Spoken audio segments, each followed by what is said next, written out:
It's so hard to put the torch ceremony in words, and I think that even with the survivors who've watched it, it's inspirational, but the ones who have carried it have said it's life-altering. There are women that are going through treatment, there are women that are past treatment, that are survivors, there are thrivers, there are caregivers, there are people carrying torches for someone that they've lost, so it evokes a great deal of emotion. Carrying a torch in the Illuminations of Life ceremony at Flames of Hope is something I can't even describe, put into words. And I'm a writer, and I've yet to find the words to describe how meaningful it is, how healing it is. I always get a little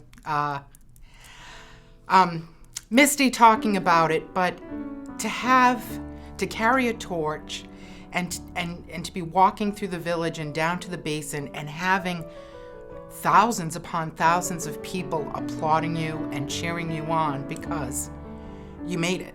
I made it to the other side. You know, I had cancer and I fought it and I won. To participate in the torch was very emotional.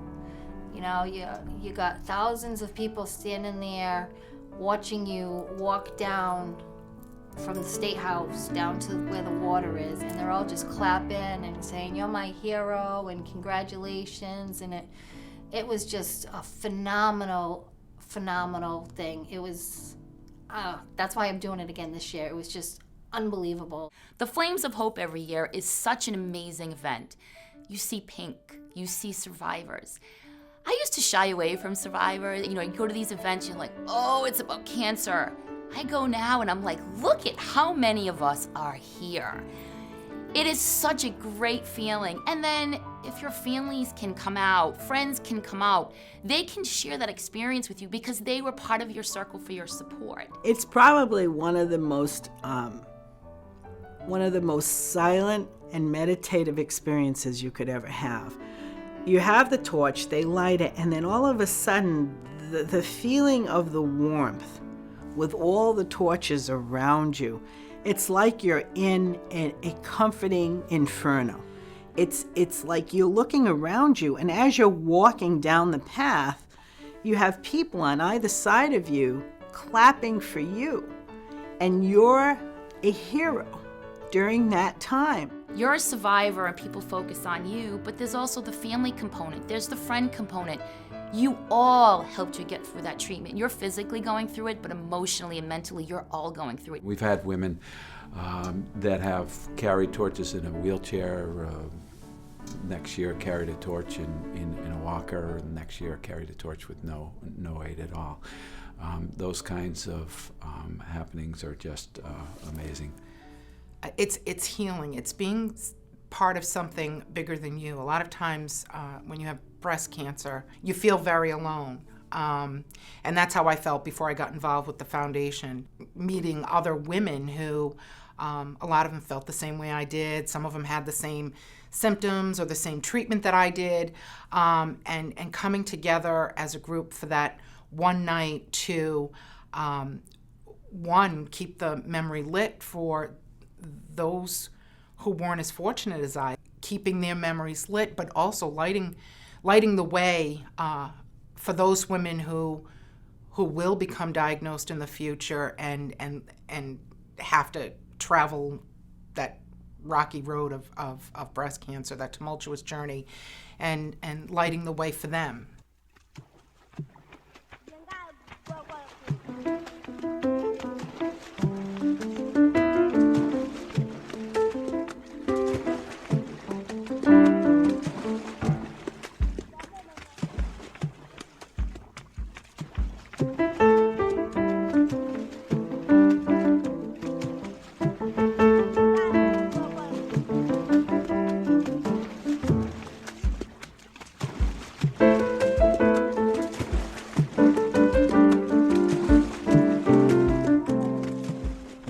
Shows the community of support. You know, when the torch is lit on the State House steps and you walk in the pathway to the water fire, the basin of water fire, and the street and the sidewalks are lined with, you know, thousands of people that are clapping and crying, then you really know the impact of the disease in the community. And you don't really realize it until you put them all together. You don't realize how many people are touched by the disease. I never felt more accepted in all of my life, and as a 2-time breast cancer survivor, I carry that as a badge of honor, a badge of courage that, I did it twice, and I'm, kind of proud of me for doing that, and because now I can take my experiences, and when women come in, I can listen to them and then share my experiences, and they see me,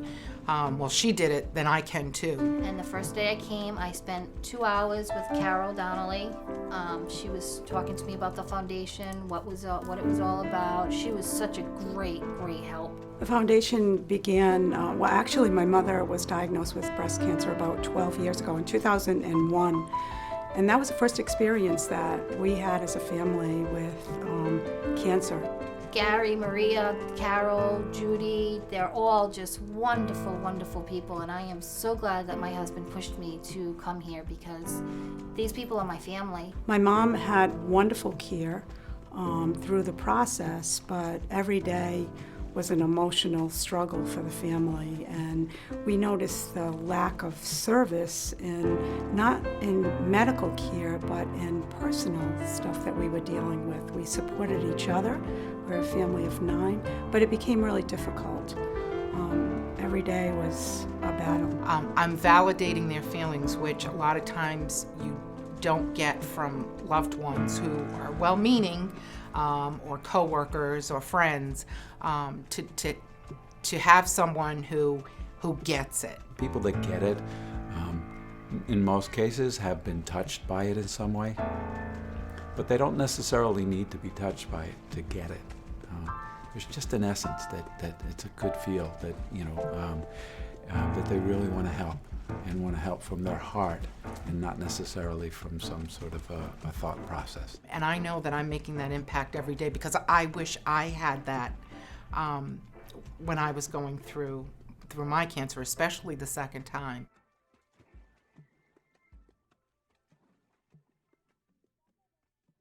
It was 2 weeks after my 36th birthday, I found out that I had stage 3 breast cancer. I was diagnosed at the age of 31. It was a month before my 32nd birthday. When I first got my diagnosis, I got diagnosed on September 16th of last year. I was first diagnosed 12 years ago when I was only 36 years old. I was diagnosed in 2009 when I was 33 years old. It was a difficult diagnosis because my husband was just diagnosed with testicular cancer 2 months prior to us hearing the news about me. I was 32 years old when I was diagnosed, and there's no family history in my family, so it was not something that I was expecting was going to happen. What makes my story, I think, unique is that I was actually 4 weeks pregnant when I found out that I was diagnosed. When I was diagnosed, I was 32. It was 4 days before my wedding. Very exciting time, and found out that I got diagnosed on my way to work. I had a 4-year-old son and a 13-year-old daughter, and I literally fell apart. I felt like the floor was taken away from me because I kept being told, you're so young, there's no way that you have breast cancer.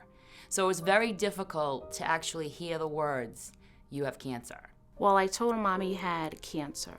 I didn't get into details with my son of what it is because I did not want him to worry as a child.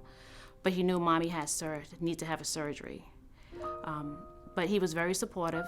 Every time he saw something that said cancer, he was like, Mommy, the doctor said you need to eat blueberries. You need to eat fruit. When I first got diagnosed, I am like every normal young woman that has everything going on in their life, from school to work and being busy. So my husband and I had just found out that we were expecting my second child. I had a 2.5-year-old at home, and I found a lump in my breast, went to the doctor, and she didn't think it was much of anything. She thought maybe it was pregnancy-related, hormone-related, but I kind of pushed. I knew something was wrong, so I pushed, and she said, okay, we can go for an ultrasound for peace of mind, ironically. It was very difficult at 31 years old having to deal with my mortality. You're not supposed to. I mean, that's how I felt. People, you know, in their 60s, not that that's any better, but you've lived your life. I had 2 small children. So it was very difficult for me to not only have to deal with my mortality, but knowing that my mortality was being questioned from a disease that when you hear cancer, it's that bad word. It was just a terrible, terrible thing to go through, especially I was only 36. And I'm like, there's no way I could get breast cancer this early. Are you kidding me? I was just beside myself and scared to death that I was gonna die. I think for me, having the little one at home, the worst part of that was just more so than having to get babysitters and all that was just thinking, you know, that I wasn't gonna be able to see her grow up. So I think that being a young survivor and having little kids like that, you know, it's just something that we have to deal with, that we have to face, that, you know, somebody that's older and their kids are already grown, of course it's sad, but, you know, here she was 2.5, and all I kept thinking was, oh my gosh, I'm not gonna be able to see her go to her prom. So I definitely initially had those thoughts of, you know, oh my gosh, like, I have this baby. You know, I wasn't even so much at that point thinking about my other baby because I felt like I didn't even know her yet, but, you know, I have this baby in front of me, and I just, my thought was I just want to be there for her, and I want to be able to beat this and see her grow up. Being a survivor means being hopeful, being happy, being loved. Going through this has made me appreciate life in every single aspect of it. Waking up every morning knowing that I can just breathe and have my family means a lot to me. My story does have a happy ending. I was able to, I had 2 surgeries, and I was able to, they monitored the baby very closely, and I was able to deliver a healthy baby in April after I'd been diagnosed, and she is perfectly healthy today. And it is an amazing story when I think back on it. When I was living it, it was kind of like it just happened so quickly, you don't really realize what an amazing story it is. And then when I'm telling people the story today, it's like, wow, yeah, that is pretty unique and pretty amazing. And I think what's important is it's probably, I'm not the only one out there that this has happened to or is going to happen to. So I want to be able to help get that message out there that, yes, this can happen to you, and you can be pregnant and things can have a happy ending.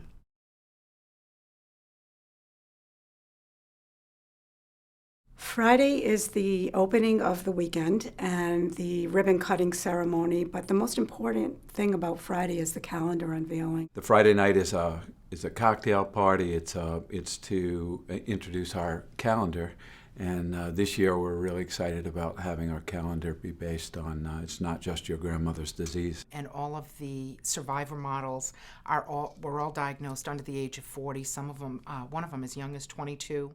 Yeah, I'm in the calendar, and it is really exciting. No one, even myself, has not seen any of the photos, which is really hard.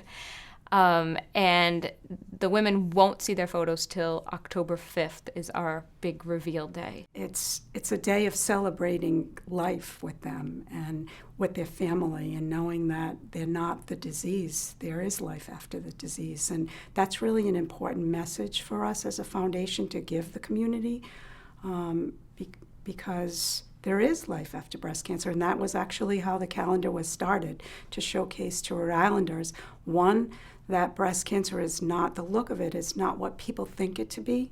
And I think this calendar will show people the under 40, which is a surprise. You know, most people don't believe that that diagnosis happens to those young women. But more importantly, that they don't look like they have cancer. They look like the women next door. It's a surprise. I think that's the beauty of it.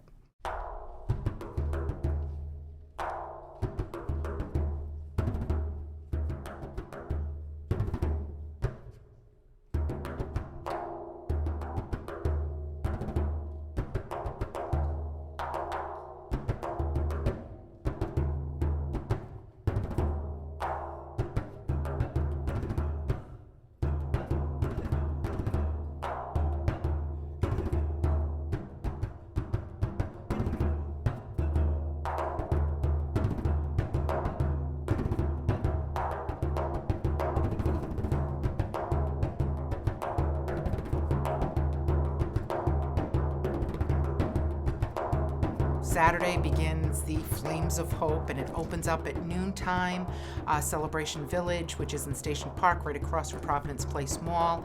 Well, we call it Celebration Village, and it really is about celebrating life. The whole event is really about celebrating life. So there are food vendors and all kinds of educational information and interactive tent. There's everything to do. There's food, there'll be cooking demonstration, lectures, shopping, kids activities, you name it, we'll have it, and it's all about awareness, education, and support. Very exciting afternoon of going through different tents and learning. There's a cooking demo. A lot of new things happening this year. There's some celebrities coming in, and my team is really working hard on making this the best Flames of Hope ever.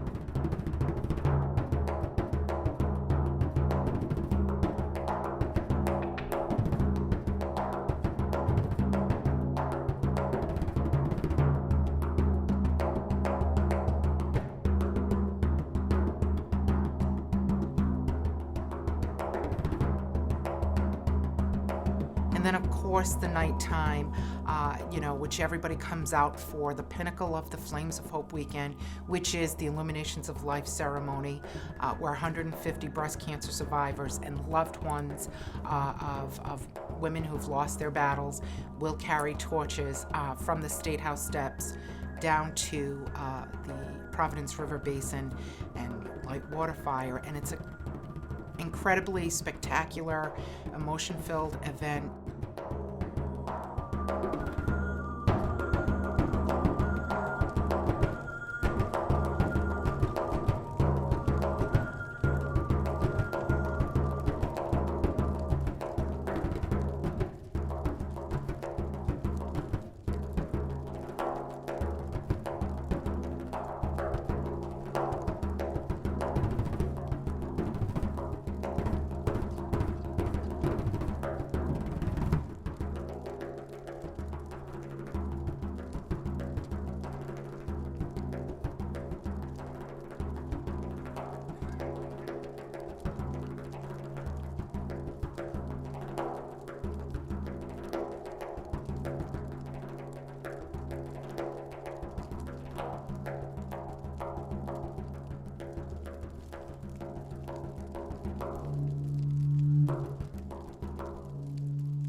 Every person in that ceremony has a real intimate connection with the foundation and with me, and they really are a part of an extended family for my family, and knowing that we help them on that journey.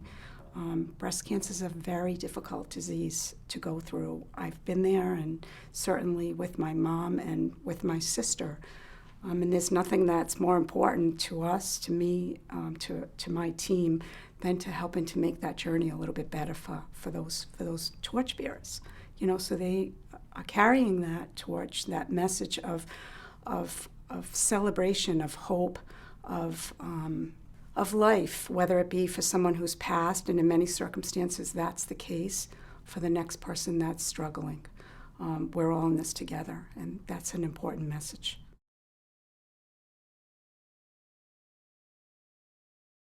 And then Sunday, of course, is the Gloria Gemma 5K, which kicks off at 11:15, and that starts at the State House, the foot of the State House, and goes through beautiful historic downtown Providence.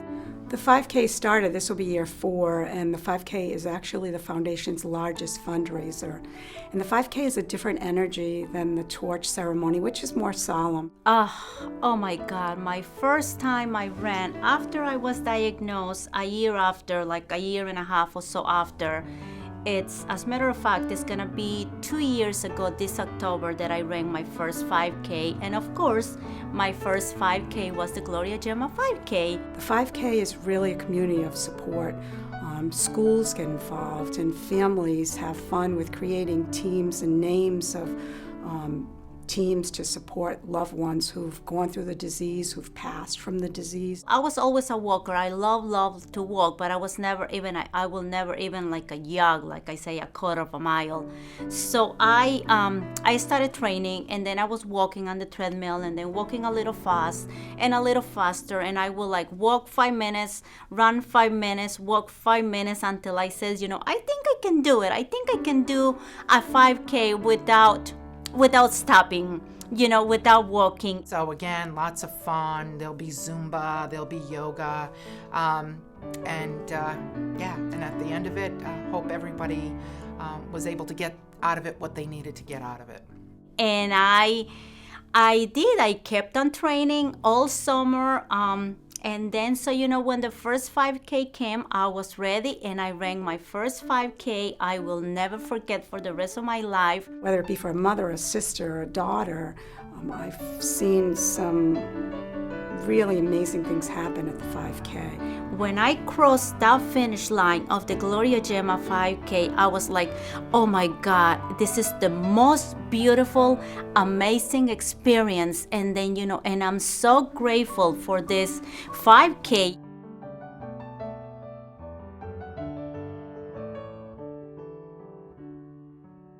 It was an honor to me to be able to run. And then I discovered, you know, that I love to run. I discovered that I just wanted to keep on running and running, and now I just feel like I'm unstoppable, and I just, you know, I just can't wait to go for a run.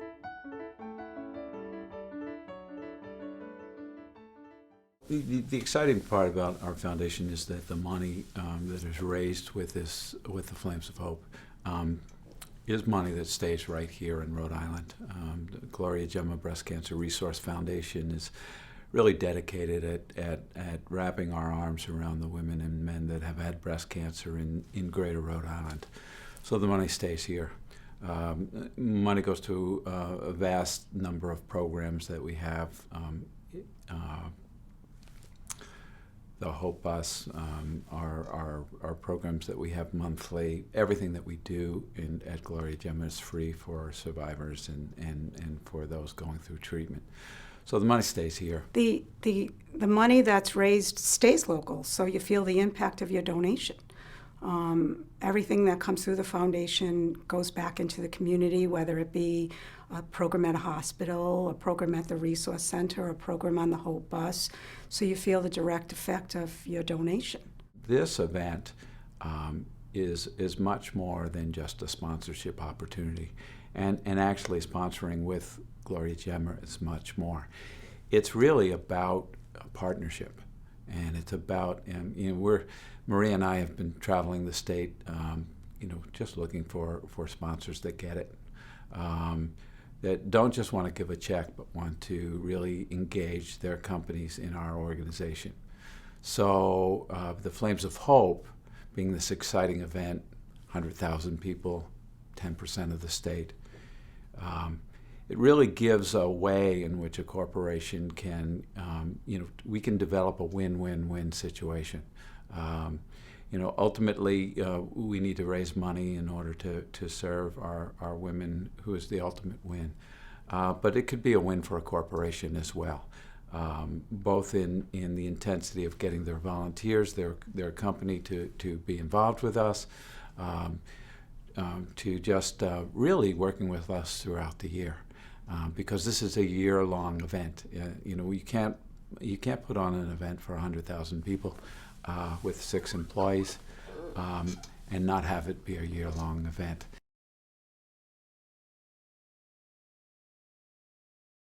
One of the exciting things tonight is that we've got a lot of representatives from the Providence Place Mall, and Stephanie Rice came on as their marketing manager, and I met with her, and she gets it. She's one of those that gets it, and it's really exciting that we have now we have Macy's and Nordstrom's and JCPenney's and all of the stores are beginning to really get into the excitement of Breast Cancer Awareness Month in October, pinking out the mall. but also getting involved in our event that's right across the street. So we're very excited about having those managers in those stores at Providence Place Mall be involved with us. This year we've had 2 events at Providence Place Mall with our Starfish project. That's been exciting. Barbara Marsilva was there during one of the events. So the engagement between Providence Place Mall and the Flames of Hope is building, and it's really exciting. Breast cancer is not just your grandmother's disease. Breast cancer is not just your grandmother's disease. Breast cancer is not just your grandmother's disease.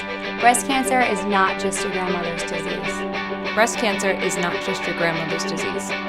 Breast cancer is not just your grandmother's disease. Breast cancer is not just your grandmother's disease. Breast cancer is not just your grandmother's disease. Breast cancer is not just your grandmother's disease. Your side.